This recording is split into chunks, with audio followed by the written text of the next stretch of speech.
The sun was sinking behind the jagged mesas, throwing long bloody streaks of red and gold across the sky as the wind carried the smell of dust, sweat, and fear through the ravine where they had left her hanging, arms bound above her head between two bowed trees, her feet just brushing the dirt, her breath a trembling struggle against the cruel ropes that cut into her wrists. She had been there since morning, abandoned as punishment for a crime she never committed, left for wolves, thirst, or the merciless cold of night, whichever reached her first. Her name was Mara Dalton, a stubborn, fire-eyed ranch girl with more grit in her bones than most men twice her size, but even she was fading, her voice too hoarse to beg, her body too weak to fight, every heartbeat echoing like a slow hammer against a distant drum. She had tried to convince the men earlier, the outlaws who claimed she had betrayed them, stolen supplies, and given their routes to the marshal, but they hadn't listened. They only smirked, tied her tighter, and said the desert would judge her honesty.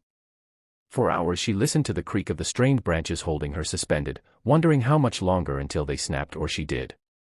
Her vision blurred, her thoughts slipping between consciousness and darkness, until a faint thudding sound approached through the canyon, slow, steady, unmistakable, hoofbeats.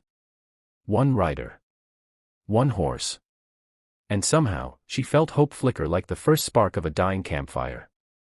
At first she feared it was one of the men returning to finish what they started, but the silhouette that emerged from the burning horizon was unmistakable, tall in the saddle, shoulders broad, head tipped low, a rider whose presence shifted the very air around him, like the land itself paused to make room. It was Cole Maddox, the quiet, steel-eyed cowboy with a reputation for problems he never started but always ended. Cole had drifted into the territory weeks ago, hired as a ranch hand on Mara's family's land, and though he rarely spoke more than needed, he watched everything, especially the way those outlaw boys had circled around Mara like coyotes around a wounded deer. Mara had defended her family's grazing rights, stood up to them, refused to back down, and they repaid her with ropes and trees.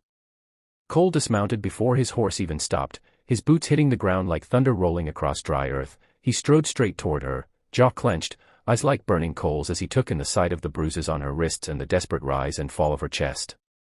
"Mara," he said, voice low, steady, dangerous, not with anger alone, but with something deeper, colder, more explosive. She tried to form his name, but only a broken whisper escaped.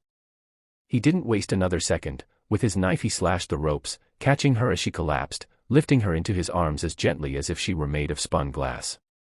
"Who did this to you?" he asked softly, but she could hear the storm beneath the words.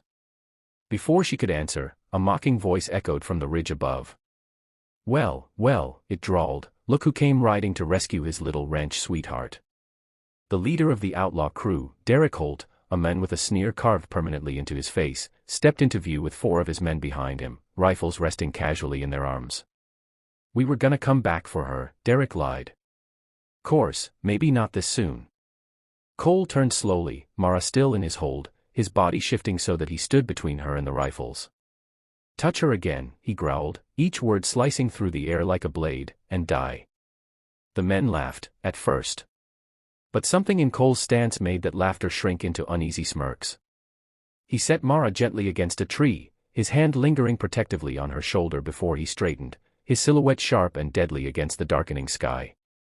"She ain't worth fighting for," Derek said, lifting his gun. "But you're trouble we've been looking to bury." Cole's fingers rested near his holster, but he didn't reach just yet. Instead, he spoke with a chilling calm. "You boys tied up a woman who can ride better, shoot straighter, and work harder than any of you. That means you're not just criminals, you're cowards." Derek's face twisted with rage. "Kill him." But the moment his fingers twitched, Cole's hand moved faster than a striking rattler. One gunshot cracked through the canyon, clean, sharp, absolute. Derek's weapon flew from his hand, and he dropped to his knees screaming as his men jolted back in shock. Cole didn't kill him. Not yet. He didn't need to. The message had landed harder than any bullet to the heart. Cole stepped forward, voice low enough to make the men flinch. "Anyone else want to try?" No one moved. No one breathed. The canyon itself seemed to hold still. "Pick up your leader," Cole ordered, "and get out of this territory. If I hear you so much as look in her direction again." He didn't finish the sentence. He didn't have to. The men scrambled, dragging Derek away, disappearing into the dusk like shadows fleeing the dawn. Once they were gone, Cole returned to Mara, kneeling beside her, lifting her carefully into his arms again. "You're safe now," he murmured. She closed her eyes, a tear slipping down her dirt-streaked cheek. "I knew you'd come," she whispered. "Always," he answered without hesitation. He carried her to his horse, wrapped her in his coat, and held her close as he rode back toward the ranch, the night cold but his arms warm around her, the stars blinking awake overhead as though watching a story that was only just beginning. When they reached her family's cabin and her father rushed out in terror and relief, Cole didn't take credit or accept thanks. He just nodded once and went inside to tend to her wounds, his rough hands gentle, his gaze steady, his heart louder than words he'd never speak. And as the lantern glowed warm across the room and Mara finally rested, safe and breathing steadily, the world outside felt different, quieter, calmer, as if even danger itself had decided not to cross Cole Maddox tonight. Because some men ride for coin, some for justice, but only a few ride for someone they'd die protecting. And sometimes, those are the men who change everything. If you want more stories like this, stories of courage, love, grit, danger, and heroes who walk into fire without, night settled over the Dalton ranch like a heavy blanket, but sleep refused to touch Cole Maddox. He stood outside Mara's window, arms crossed, his eyes sweeping the dark horizon where danger always liked to crawl back from. Inside, Mara stirred awake, wincing as the soreness in her shoulders reminded her of the ropes that had held her hostage. She saw Cole's silhouette outlined against the moonlight and felt a strange warmth in her chest, safety, gratitude, something deeper she wasn't ready to name. When she pushed herself up and tapped lightly on the window, Cole turned, worry flashing across his face until she whispered, "I'm all right." But they both knew all right was only half true. The outlaws wouldn't forget their humiliation, and the desert never stayed quiet for long.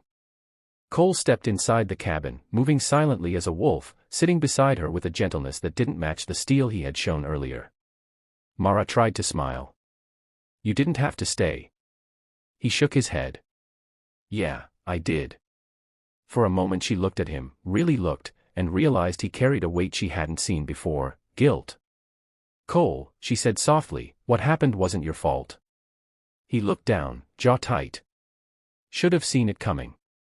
Should have stopped them before they laid a finger on you."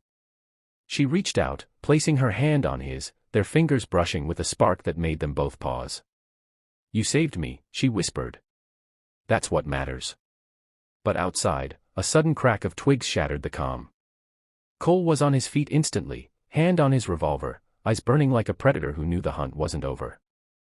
Through the darkness, 3 horsemen approached the ranch, torches in hand, moving slow, too slow, like men who wanted to be seen.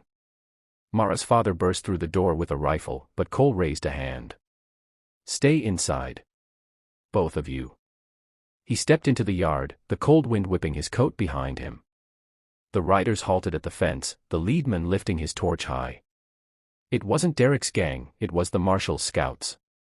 The leader tipped his hat. "Maddox. Heard there was trouble. That true?" Cole's voice was flat. "Handled it." The marshalsman nodded, glancing at the ranch house. "Word is Derek Holt wants revenge. He's gathering men, Maddox. Enough to light this whole valley on fire." Cole didn't flinch. "Let him come," he growled, but the fire in his tone wasn't bravado, it was a promise. When the riders left, Mara rushed to him. "Cole, you can't face them alone." He turned to her, his voice low, fierce, protective. "I'm not letting them touch you again. Not while I'm breathing." She swallowed hard, fear mixing with something even more powerful. "Then I'm not letting you fight alone." He stared at her for a long heartbeat, at her courage, her fire, her refusal to be the girl tied between trees ever again. And with the moon casting silver over them, Cole finally understood, protecting her wasn't just a choice. It was the only thing he'd ever been certain of. The storm was coming, but side by side, so were they.